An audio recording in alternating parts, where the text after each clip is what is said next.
Commercial aviation has always owned long-distance speed. For routes around 800 to 1,200 kilometers, aircraft win. That has never really been questioned. So when people ask, could China's 1,000 kilometers per hour Maglev decide Boeing's fate in 2026? It sounds dramatic, almost exaggerated. But inside transport and infrastructure circles, something has shifted. Not because Boeing launched a new aircraft, not because Airbus unveiled something radical, but because China is testing a ground-based system that operates at aircraft-like speeds inside a controlled low-vacuum tube. And that changes how distance works. In Shaanxi Province, in Yangao County near Datong City, a 2-kilometer low-vacuum test facility has already been built. Inside it sits a full-scale magnetic levitation vehicle. It does not touch rails. It does not move through normal air. It operates in a partially evacuated environment that resembles aerospace engineering more than traditional rail. In August 2024, demonstration tests were conducted under low-vacuum conditions. The vehicle maintained stable suspension, navigated curves, and stopped safely.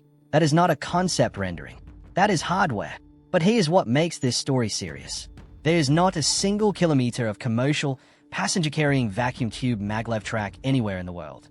Nothing connects two cities. Nothing sells tickets. Nothing replaces a flight. So why is 2026 suddenly being discussed as if it is a launch year? That is the real story. Because this is not about whether a 1,000 kilometers per hour train starts operating. It is about whether China is attempting something much larger, to remove short and mid-range aviation dominance inside its own borders. China already operates more than 50,000 kilometers of high-speed rail. That network connects hundreds of cities at 350 kilometers per hour. At that speed, Beijing to Shanghai takes about 5 hours. At 1,000 kilometers per hour, that same journey drops to roughly 90 minutes. That is not just incremental improvement. That begins to erase the advantage of short-haul aircraft on one of the busiest aviation corridors on Earth. And this is where Boeing enters the equation. China's domestic aviation market is one of the largest in the world. Narrow-body aircraft dominate those mid-distance routes. These routes are the backbone of fleet utilization for manufacturers like Boeing. If ultra-high-speed ground transport ever becomes viable at scale, aircraft lose structural necessity on exactly those corridors. Not because planes become slower, but because the ground becomes fast enough. And the question is no longer technical. It becomes strategic. So what exactly exists today? What is missing? And what would have to happen in 2026 for this to move from experiment to serious aviation competitor? Because if you understand that one shift, whether China can turn laboratory physics into scalable infrastructure, you understand whether this is hype, or the early stage of a long-term challenge to Boeing's position in the world's most important growth market. Before we talk about Boeing or 2026, we need to anchor this in engineering reality. In Yangao County near Datong City, China has built a sealed, 2-kilometer low-vacuum test facility dedicated to ultra-high-speed maglev research. Construction began in 2022. By late 2023, the structure was complete. In 2024, demonstration runs were conducted under reduced air pressure conditions. The vehicle levitated stably, navigated controlled curves, and decelerated safely inside the tube. That is the foundation. But this is not simply a faster version of high-speed rail. The system integrates magnetic levitation, linear motor propulsion, and a partially evacuated tube. Magnetic levitation removes mechanical contact, eliminating friction that would be catastrophic at extreme speeds. Linear motor propulsion replaces traditional rotating drive systems with electromagnetic thrust generated along the guideway itself. The track becomes part of the engine. The decisive factor, however, is the environment. At 350 kilometers per hour, conventional high-speed trains already devote most of their energy to overcoming aerodynamic drag. As velocity increases, drag rises exponentially. By 600 kilometers per hour in open air, energy requirements become increasingly inefficient. Aircraft solve this by climbing to altitude, where thinner air reduces resistance. China's approach reverses that logic. Instead of lifting the vehicle into thinner air, it lowers the air density around the vehicle at ground level. Inside the tube, pressure is significantly reduced compared to normal atmospheric conditions. The vehicle moves through engineered thin air without leaving the surface. That shift changes the physics of speed. Under controlled low-pressure conditions, aerodynamic resistance drops sharply. Energy efficiency at high velocity improves. Stability can be engineered more precisely. What would be impractical in open atmosphere becomes technically achievable inside a managed environment. And this is not a single isolated experiment. Multiple institutions are pursuing parallel ultra-high-speed programs, exploring vacuum systems, electromagnetic acceleration, and advanced materials. Controlled tests have already demonstrated speeds exceeding 600 kilometers per hour. The 1,000 kilometer per hour target is not arbitrary. It extends from existing technical progress. But this remains research infrastructure. What has been proven is that the components function in controlled conditions. What has not yet been demonstrated is sustained, long-distance, operational reliability. Scaling from 2 kilometers to hundreds is not incremental. It is a structural leap. And that leap is where this story moves from engineering achievement to strategic consequence. So far, this looks like ambitious transport engineering. The real tension sits in China's aviation market. China is one of the largest air travel markets in the world. Short and mid-range routes under roughly 1,200 kilometers account for a major share of narrow-body aircraft utilization. These routes support fleet volumes, production stability, and long-term order forecasts for manufacturers like Boeing. Aircraft dominate them because of speed. Even with airport procedures, flying remains the fastest way to connect cities separated by several hundred to 1,000 kilometers. That advantage has shaped airport expansion, fleet planning, and infrastructure investment for decades. But that advantage exists because the ground cannot compete at similar velocity. If a ground-based system moves passengers 1,000 kilometers in roughly an hour, the comparison changes.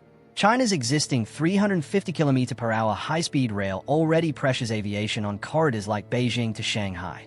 Once airport transfers and security are included, the time gap narrows. Compress that journey toward 90 minutes, and aviation speed monopoly weakens. This does not eliminate aircraft, but it removes their structural dominance over mid-distance corridors. If China internalizes that mobility on the ground, domestic short-haul flight demand adjusts. Over time, that affects fleet growth, airport investment, and aircraft order leverage. The risk for Boeing is not sudden replacement. It is gradual erosion inside one of the world's most important growth markets. And that erosion only begins if China proves it can scale beyond laboratory conditions. The jump from a 2-kilometer test tube to a 1,000-kilometer corridor is not incremental. It is a systems challenge. There is currently no operational vacuum tube Maglev route connecting cities anywhere in the world. No sustained long-distance service. No large-scale infrastructure maintaining reduced pressure over hundreds of kilometers. The core obstacle is the tube itself. This is not just a guideway. It is a sealed pressure environment stretching across mountains, rivers, urban zones, and seismic regions. Every segment must maintain structural integrity. Every connection point becomes a potential vulnerability. Thermal expansion, seasonal shifts, material fatigue, and ground movement compound over distance. In a reduced pressure system, environmental stability is fundamental to operation. The infrastructure does not simply carry a vehicle. It sustains the aerodynamic conditions that make extreme speed viable. Safety complexity increases accordingly. Emergency response inside a partially evacuated tube cannot rely on conventional evacuation logic. Systems must manage pressure control, deceleration at extreme velocity, power loss scenarios, and structural containment. These challenges are solvable, but they introduce layers of engineering not present in traditional rail. Energy adds another constraint. Lower air resistance improves propulsion efficiency at high speed, but maintaining reduced pressure across long distances requires continuous environmental control. The system consumes power not only to move vehicles, but to preserve the operating conditions that allow them to move efficiently. Then comes cost. Early engineering assessments suggest construction could reach tens of millions of dollars per kilometer, placing a 1,000-kilometer corridor in the range of tens of billions. That figure does not ensure success.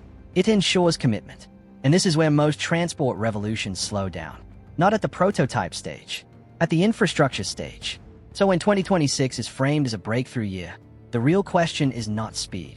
It is whether this system can transition from controlled validation to scalable infrastructure planning. Because that transition, not a headline test, is what would begin influencing aviation forecasts. If the engineering barriers are this high, the obvious question is simple. Why pursue it? China already operates the world's largest high-speed rail network, with more than 50,000 kilometers of track running commercially at 350 kilometers per hour. On routes like Beijing to Shanghai, the 5-hour journey is already competitive with flying once airport time is included. So why aim for 1,000? Because this is not just about moving faster. It is about redefining distance inside the country. Compress 1,000 kilometers into roughly an hour, and cities begin functioning as extensions of one another. Labor markets merge. Business travel patterns shift. Economic clusters expand outward. And all of it happens on ground infrastructure that China fully controls. That control matters. China's aviation market is enormous, but commercial aircraft manufacturing and critical aviation systems remain tied to global supply chains. Ground infrastructure does not. If ultra-high-speed transport absorbs part of mid-range mobility, it reduces pressure on airport expansion, domestic flight frequency, and aviation fuel dependency. This is not about eliminating aircraft. It is about reducing structural reliance on them for specific corridors. There is also geopolitical leverage. China has already exported high-speed rail to multiple countries. When a nation builds infrastructure at scale, it sets standards. Financing models follow. Technical ecosystems follow. If ultra-high-speed Maglev becomes operational, even over decades, the country that proves it workable defines the next transport layer. And that quietly affects aviation. Aircraft manufacturing is global, but aviation growth is regional. China represents one of the most important long-term markets for narrow-body aircraft. If a portion of that demand shifts to ultra-fast ground systems, fleet forecasts adjust. China does not need this system to succeed next year. It needs it to succeed eventually. And that long horizon is what makes competitors pay attention. There has been no official announcement declaring 2026 as the launch year for a 1,000 km/h vacuum Maglev. No confirmed commercial opening. No operational route timeline. So where does 2026 come from? Extrapolation. Observers see accelerating test programs, expanding facilities, and rising speed targets. They project forward. But 2026 is not a delivery year. It is a credibility checkpoint. What makes this more serious is something aviation analysts rarely state directly. Boeing is not competing against a train. It is competing against the gradual removal of distance as a constraint inside China's domestic economy. If China demonstrates that major economic corridors can be compressed into 1-hour ground travel, the competitive comparison is no longer aircraft versus rail. It becomes aircraft versus integrated regional mobility. And that changes the baseline assumption aviation forecasts are built on. If longer test sections are built, if sustained high-speed runs are demonstrated under realistic environmental conditions, and if pressure management systems show stability over extended distances, if China signals that ultra-high-speed ground transport is entering operational development, those assumptions must adjust. There is also a parallel development that may prove more immediate. China has unveiled a 600 km/h conventional Maglev system that does not rely on vacuum tubes. That version operates in open air using more mature technology, and it is projected to enter commercial service within the next decade. If that timeline holds, it becomes the transitional step between today's 350 km/h rail and tomorrow's vacuum ambitions. The aviation challenge would not arrive suddenly at 1,000 km/h.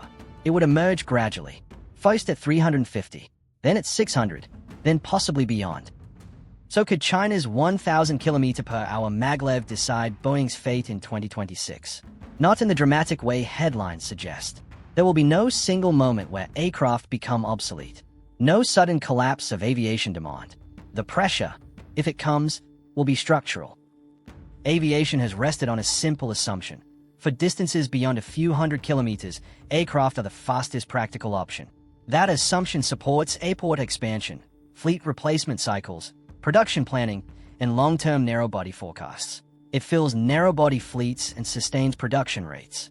If even part of that demand shifts to ultra-high-speed ground systems over time, fleet growth adjusts. Airport expansion slows. Infrastructure investment patterns change. And when infrastructure priorities shift, negotiating leverage shifts with them. That is the real risk, not replacement, rebalancing. If extended test corridors, stable environmental control systems, and sustained high-speed runs move from theory to repeatable execution, aviation planners will have to treat this as a long-term variable. The deciding factor is not speed. It is whether the infrastructure proves it can scale. So will China's 1,000 km/h Maglev decide Boeing's fate in 2026? No, because 2026 is not a finish line. But it could decide something else. It could decide whether this technology enters the operational development phase or remains confined to research facilities. If it enters development, The aviation industry must account for a new long-term competitor, not in the sky, but on the ground. And if history is any guide, once China commits to infrastructure at scale, it tends to move from experiment to dominance faster than skeptics expect. In 2008, China had less than 1,000 kilometers of high-speed rail. Today, it operates tens of thousands. That shift did not happen overnight. It happened through sustained execution. The vacuum maglev question follows the same logic. It does not need to succeed tomorrow. It only needs to succeed eventually. If it does, the balance between air and ground on mid-distance routes changes permanently. And when the balance of distance changes, so does the future of the companies built around it.